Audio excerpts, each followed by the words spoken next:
Та орон нутгийн даргын хувьд бол хийхээ хийжээ л гэж харж байна. Тэгэхээр газрын засгийн салбарт цаашид бодож яваа таны том амбиц юу вэ?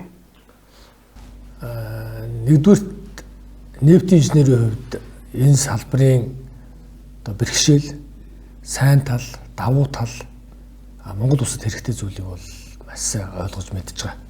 Тийм ч учраас Дорнот аймгийн нутагт үйл ажиллагаа болж байгаа газрын засгийн компаниудад хуулийн дагуу онцлогийг мэдж байгаа учраас энэ шаардлага тавьж байгаа.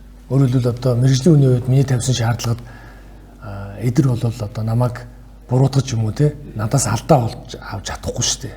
Яг тэгвэл би өөрөө энэ чиглэлийн бэлтгэгдсэн мэргэжлийн инженер, энэ чиглэлээр олон судалгаа хийсэн, газрын тосны чиглэлээр магистраа хамгаалсан, шинжилгээ ухааны технологийн их сургууль хөндөд профессор цолоор хүртэл одоо намайг одоо өндөр профессор цол болгосон шүү дээ. Тэгээ энэ бол энэ одоо салбарыг хөгжүүлэхэд энэ салбарын төлөө одоо мэргэжтэй боловсруулсны хувьд бол хувь нэмрээ оруулна гэж үзэж байгаа нэг ийм л илэрхийлэл шүү дээ. Тийм учраас миний одоо газрын засгийн салбарт одоо дэвшүүлж байгаа том амбиц бол Монгол улс өөрийнхөө үндэсний одоо баялагаар буюу өөрийнхөө хөрсөнд орох эцэг өвгдийн үлдээсэн энэ газрын тос түүхий тосыг Монгол улсынхаа эх орныхоо үйлдвэрт боловсруулж дотоодын хэрэгцээгээ бүрэн хангадаг болох олон одоо ажлын байр гаргах зөвхөн шатгуу үйлдвэрлэлээс гадна эндээс одоо үлдсэн хамгийн сүүлийн практикаар нь одоо битүүн хийж одоо засмал замаа хүртэл тавина шүү дээ. Тэгэхээр эндээс бол нефтээс хаягдах зүйл бол байхгүй.